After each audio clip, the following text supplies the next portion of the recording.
Donc, je disais qu'il y a plusieurs manières de... Oui, allez-y, Traoré. Vous avez levé la main.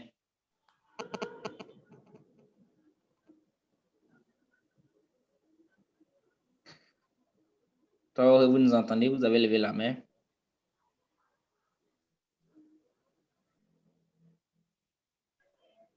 Je disais, obligatoire. Arrivé dans les P2O, est-ce qu'on peut mettre une variable qui va récupérer directement les valeurs déclarées dans les variables obligatoires là-bas, au lieu de réécrire les mêmes choses encore? Est-ce que c'est possible? De réécrire comme, disons, adresse du serveur, nom de la base de données, c'est ça? Quoi? Oui, c'est ça. Je ne sais pas, vous parlez de la ligne que je suis en train de mettre en bas ou quoi? Ou même dans la première chaîne de connexion. Dans la variable obligatoire, là, nous avons déclaré $, mot de passe, nom de la base de données. Maintenant, dans le P2O, on va réécrire encore la même chose. C'est ça, pour donner ces valeurs. Maintenant, On peut l'écrire. Ouais, c'est l'exemple même que je suis en train de mettre une variable qui a récupéré les valeurs. Non, il peut ne pas avoir de variable pour ça. C'est-à-dire, on peut même déclarer, bon, ça c'est une erreur ici. On peut déclarer un tableau ici qui va prendre ces valeurs. Mais tout compte fait, on va réutiliser ce tableau-là. Donc, ça sera réutilisable. Je suis en train de faire un exemple derrière pour un peu en bas. Pourquoi? Suite à la question de M. Zozo. Ici, on aurait pu ne pas utiliser des variables. On aurait pu, ces variables qui sont en haut ici, on aurait pu ne pas les déclarer, mais on aurait pu les mettre ici rapidement, etc. Pourquoi on les déclare? On les déclare parce que c'est des valeurs qui doivent être privées. Ça va? Et ça doit avoir une sécurité. Donc, il faut vraiment les sécuriser. Si on faisait du PHP simple, on n'allait pas forcément utiliser des valeurs, des variables, on allait les mettre dans la chaîne de connexion directement. Donc, par exemple, on allait mettre MySQL, host, Google, voilà, on allait mettre tout ça dedans comme ça. Mais ici, vous voyez qu'il y a adresse du serveur ici, nom du serveur ici. Vous les voyez, mais en fait, malgré que c'est dans une fonction publique, c'est des valeurs qui ne sont pas visibles. C'est privé au fait. Je ne sais pas si vous voyez. Donc, on l'a déclaré privé ici. Quelqu'un peut accéder à cette fonction publique-là. Il va voir MySQL 2.host égal, et puis il va rien voir comme adresse du serveur parce que c'est privé. C'est des choses, c'est pas visible. Donc, il est préférable de les déclarer en privé et de les réutiliser parce que comme ça assure une très grande sécurité. C'est bon? Est-ce que j'ai quand même répondu favorablement à vos attentes? Oui, ça va. Merci. Merci bien. Donc, ici, voici comment s'écrit une chaîne de connexion. Donc, je ne sais pas si vous voyez l'écran. Oui, vous voyez l'écran. Voici comment s'écrit une chaîne de connexion. Normalement, on aurait pu, tout ce tralala qu'on a mis dans PD, on aurait pu ne pas faire ça. On aurait pu juste écrire ça, mais ouvrir les accolades, puisque c'est une chaîne de connexion. Une chaîne, c'est des variables, c'est des valeurs alphanumériques, donc c'est des vaches, c'est des chaînes de caractères. Donc, ici, on aurait pu écrire MySQL 2.host égale le nom du serveur qui est google.com, point virgule, dbname égale formation, point virgule, root, qui est le nom de l'utilisateur, virgule, 1, 2, 3, 4. Donc, ça, c'est comme ça s'écrit normalement. Mais nous, on a utilisé des variables qu'on a protégées. Donc, qu'est-ce qu'on va faire? Puisque les variables là, les variables, c'est le nom d'utilisateur. Ici, par exemple, c'est google.com. Ici, c'est formation. Et que c'est dans des variables. Pour combiner des variables avec des chaînes de caractères standards, voici le principe. Dès qu'on finit une première chaîne de caractères qui est standard, on ferme la collade comme ça. Et la variable, pour avoir la valeur de la variable, on met un point. On écrit le nom de la variable. Donc ici, comme PDO, pour lui, c'est pour pouvoir, une fois qu'on l'a déclaré, pour pouvoir l'utiliser, il faut utiliser 10, la flèche. Donc, on utilise la flèche comme ça, 10, la flèche, et puis le nom de la variable. On peut s'arrêter là. Si après, on ne continue pas, Ça va? Après, on ne continue pas. Mais après, on sait qu'on doit continuer. On doit mettre une autre valeur standard qui est point virgule dbname égal. Donc, pour ce faire, il faut mettre encore un point pour dire, OK, on a fini d'utiliser la valeur de cette variable. Maintenant, on va utiliser une chaîne de caractères qui est standard. Donc, on met point. On ouvre encore les accolades, mais les codes. On met la valeur, la chaîne de caractères standard à l'intérieur. Après, encore, ça doit prendre encore une chaîne de une variable. La valeur d'une variable qui est là. Donc, on met encore un point et puis on avance.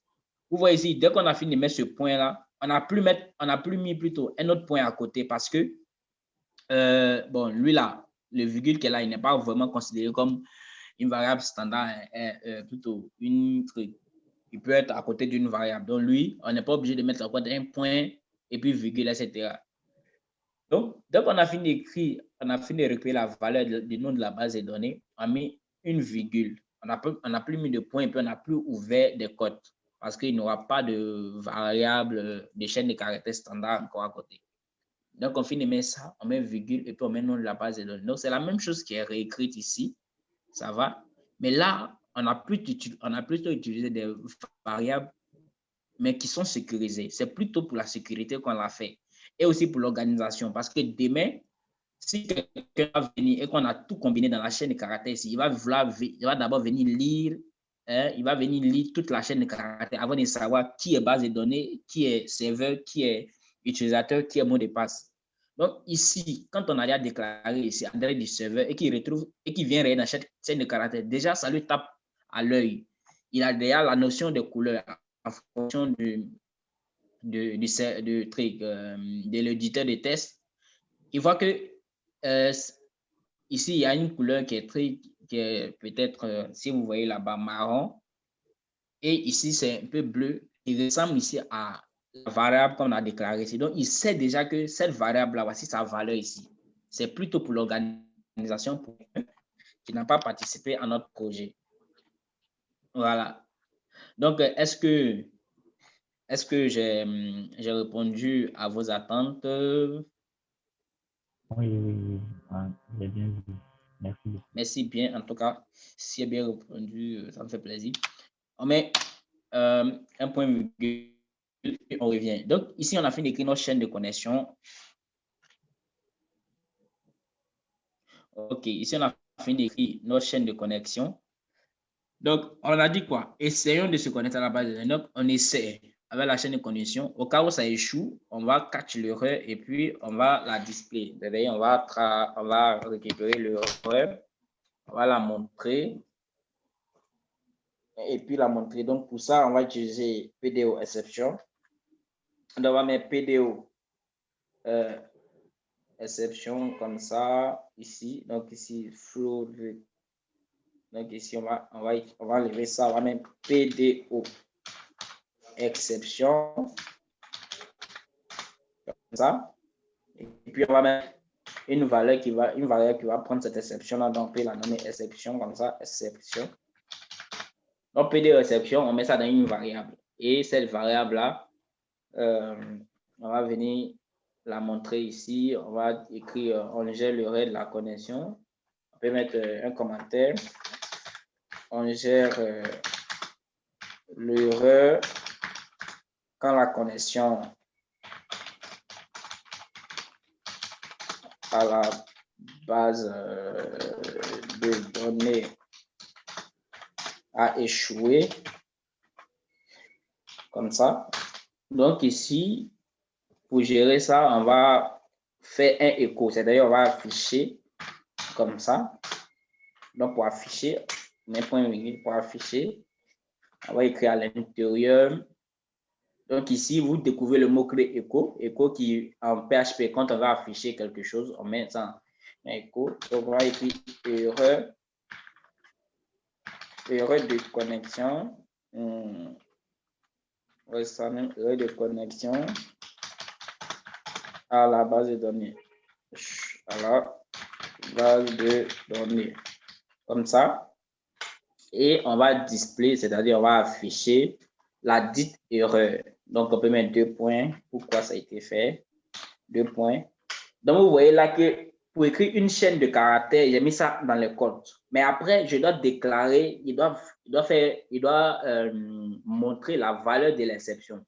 J'ai mis erreur de connexion à la base de données. Je soutiens S ici.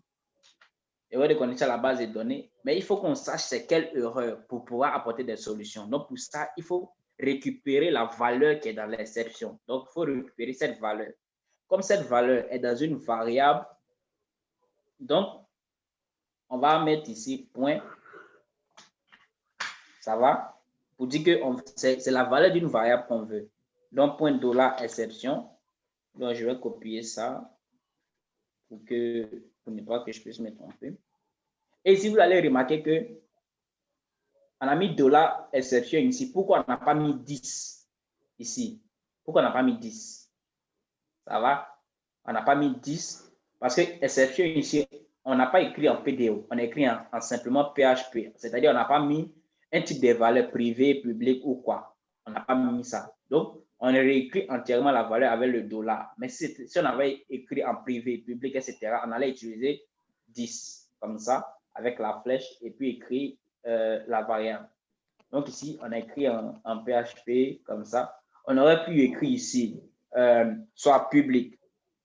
On aurait pu écrire ici public. Je vais le faire ça comme ça, public exception, comme ça. Public $exception. Puis que ça doit être en entrée $exception, point virgule. On peut l'initialiser ici à nul, ou bien voilà, ou bien on pourrait l'initialiser ici à nul. Et ici, on va le dire, il faut que l'exception rentre dans 10 comme ça. Exception. Comme ça, on aurait pu dire ça comme ça et afficher et venir copier 10 exceptions ici. Comme ça. Ça aurait pu se faire de cette manière-là. Mais voilà, on va laisser ça en PHP. Donc, il faut prendre ça de manière standard comme ça.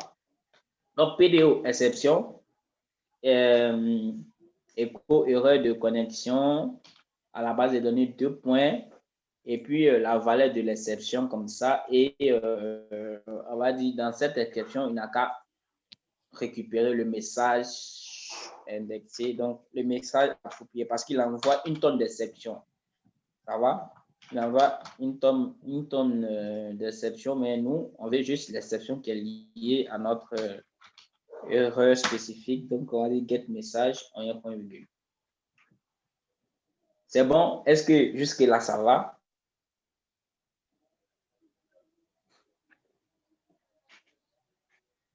Oui, ça va. D'accord. D'accord, donc si ça va pour tout le monde. Donc ici, erreur de connexion à la base de données, on récupère l'exception et hop. Donc là, comme ça, on a fini d'écrire notre classe de connexion à la base de données. Et on peut mettre encore ici un commentaire ici. Il faut que beaucoup de commentaires.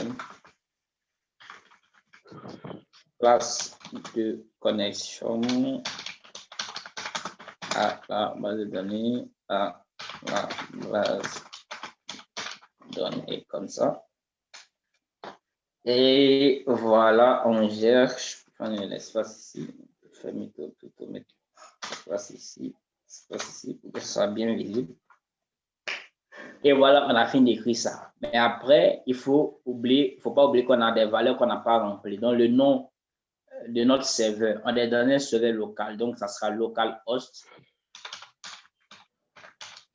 Et localhost même, ça va changer très régulièrement parce que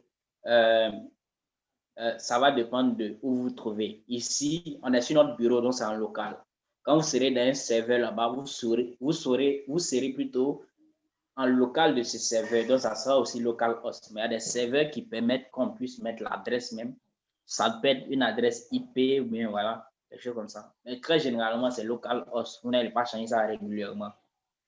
Après, le nom de notre base de données, on a appelé ça formation bibliothèque. Donc, je vais copier ça ici, coller ça ici. L'utilisateur de notre base de données, c'est root. Donc, l'utilisateur de notre serveur, quand on a installé WAMP serveur, c'est root.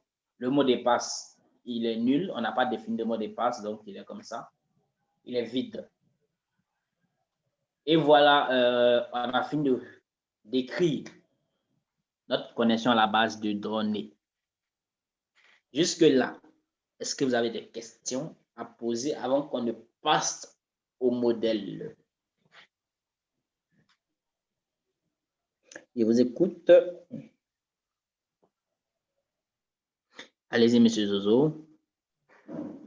Excusez-moi, c'est la dernière partie là. Get message. Bon, je ne sais pas trop, parce que c'est maintenant que je viens de voir ça. Je ne connais pas trop bien ce que c'est. OK, get message, c'est-à-dire quoi?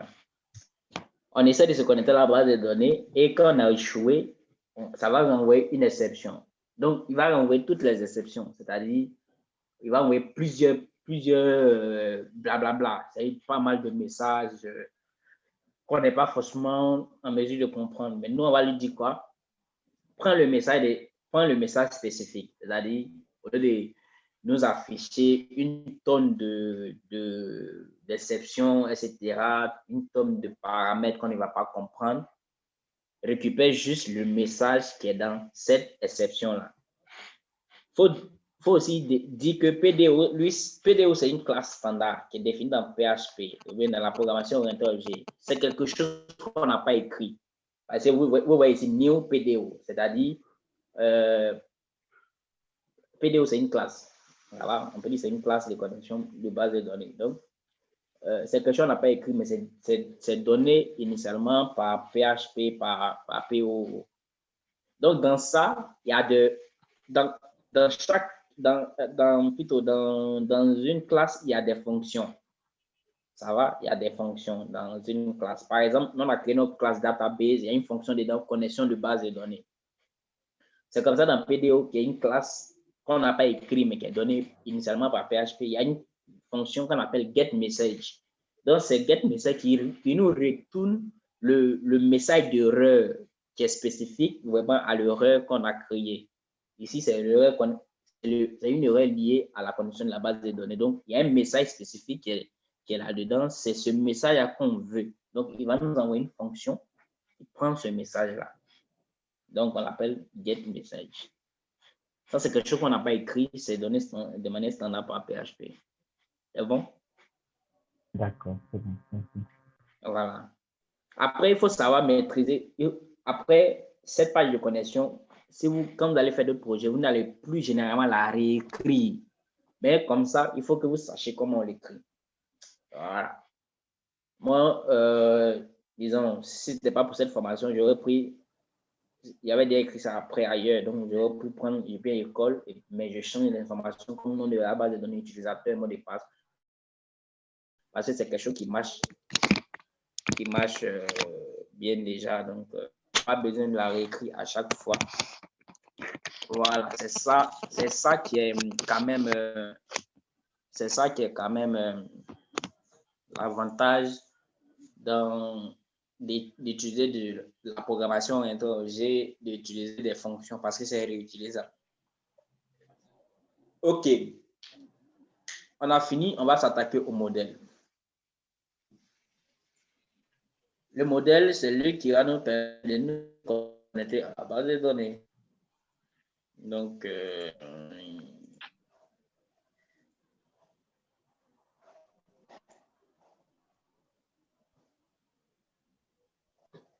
OK. Donc, pour écrire le modèle, c'est tout simple. On a combien de trucs? On a combien de tables?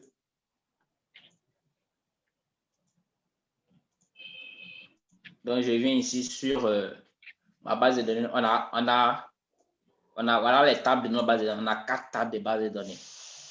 Donc, d'abord, c'est-à-dire, pour partir de pas à pas, on va écrire un modèle pour chaque table. Voilà. Après, on peut combiner les tables dans un modèle. Mais pour une question de compréhension d'abord, pour une question d'organisation, on va écrire un modèle pour chaque table. Là, on va écrire le modèle de la table utilisateur. Ça va? Ça, c'est ce modèle-là qu'on va créer. La table utilisateur ici, on va créer son modèle. On va créer son modèle Et puis, vous aurez à écrire les autres modèles en exercice. D'abord, je viens dans ici, donc je partage l'écran. La connexion.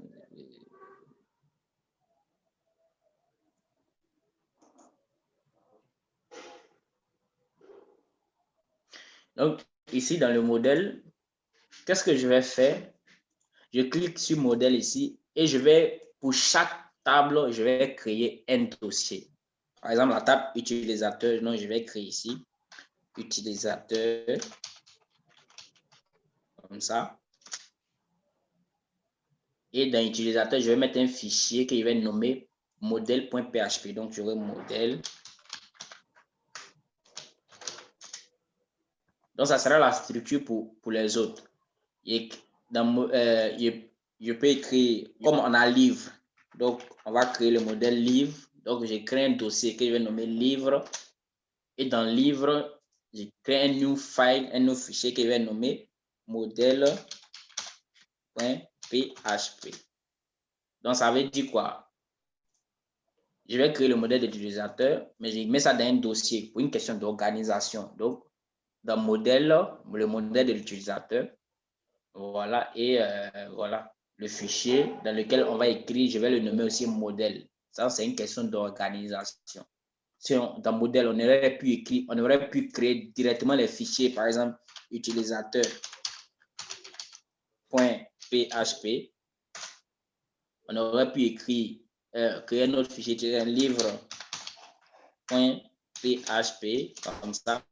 Donc, tout serait dans le dossier modèle. Mais pour une question d'organisation, je décide de créer des dossiers pour chaque modèle.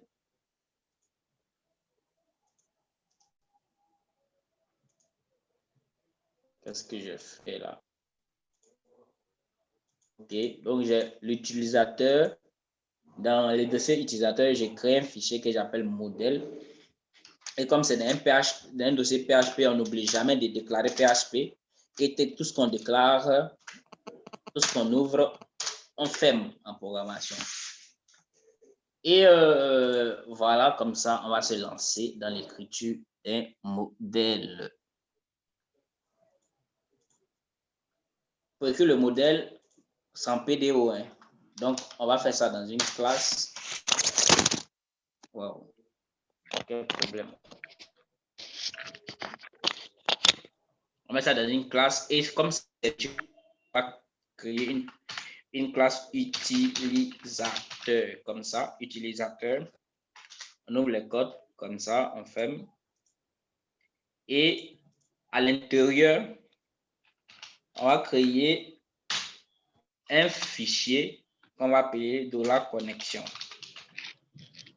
Ça va? $connexion, comme ça. Lui, c'est $connexion, lui, il va nous permettre de faire quoi?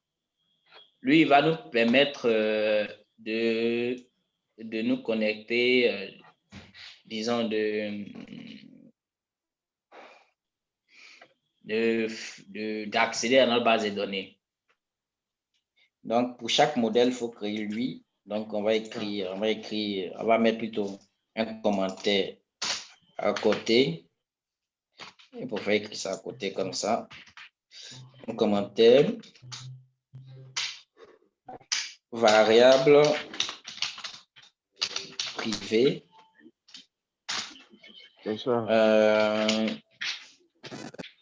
Bon, on va dire de liaison, variable privée de liaison à notre base de données, base de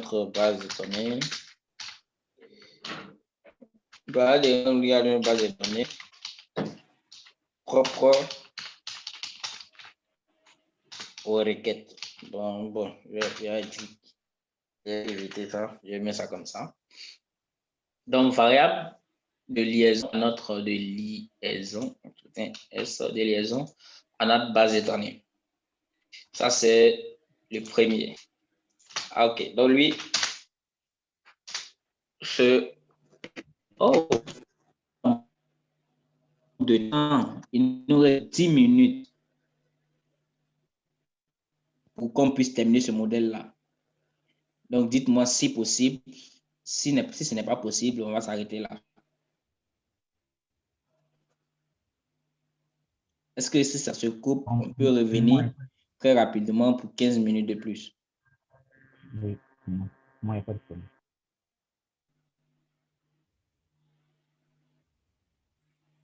Oui, allez-y, s'il y a quelqu'un qui voit que ça ne l'arrange pas, parce qu'il faut qu'on soit au même niveau de tout. Moi, sérieusement, quand ton frère Ouzat t'a dit l'arrivée, c'était le moment où je m'endors. Parce que je suis épuisée.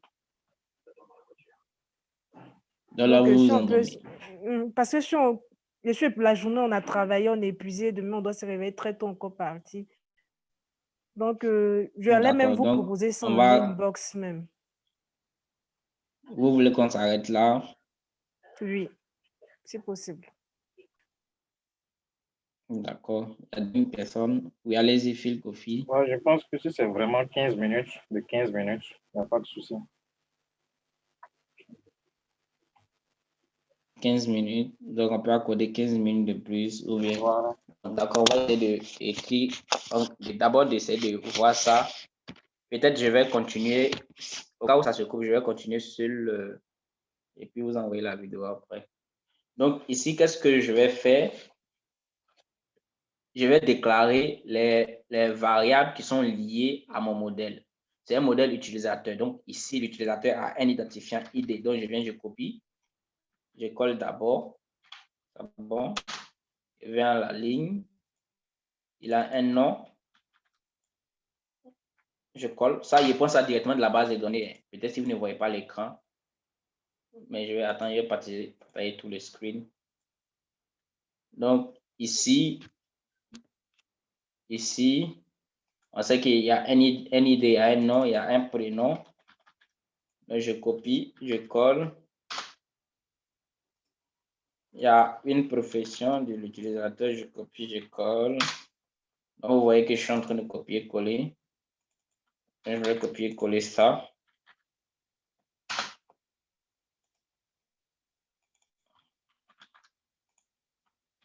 OK.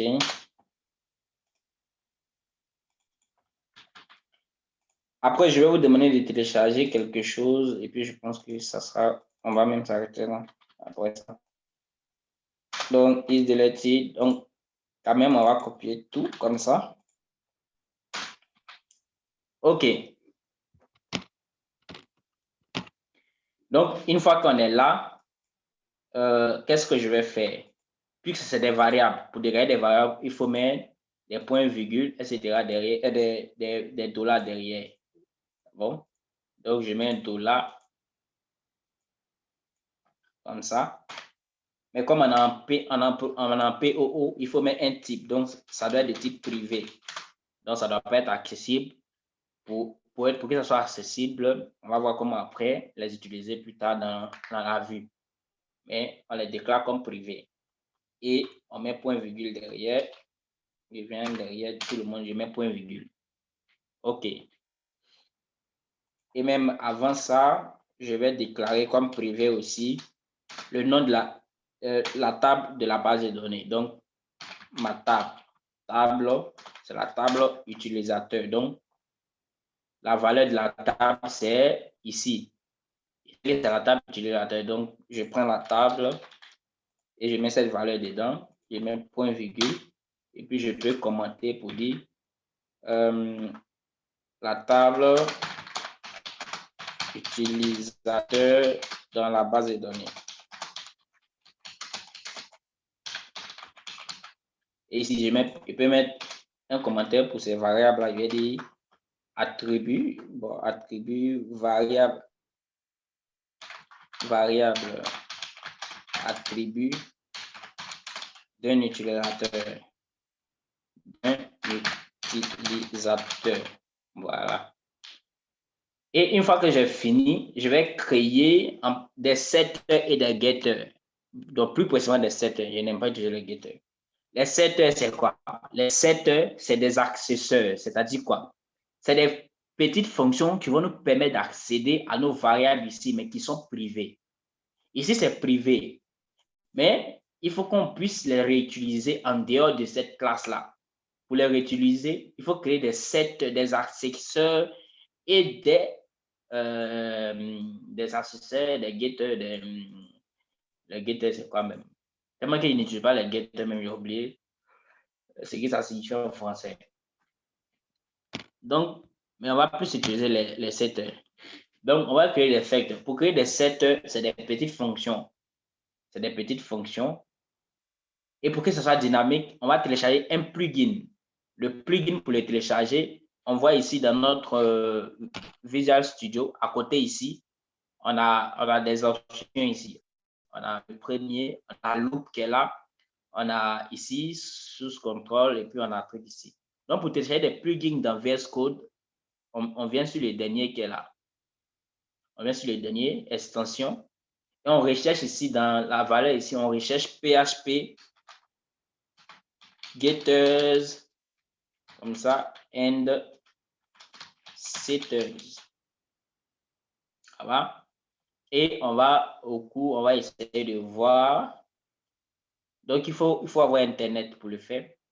On télécharge PHP getters and setters. Voilà. Et on va voir ici, il y a plusieurs options, mais on pourra bien lire considérablement qu'ici, on a getters et setters. Et il faut cliquer. Ici, moi, il est installé, mais il faut cliquer sur Install. Quand vous allez voir à côté, quand vous cliquez sur Install, ça va. Par exemple, si je clique sur celui-là, Install. Voilà, il sera en train d'installer. Il va prendre le temps de bien installer.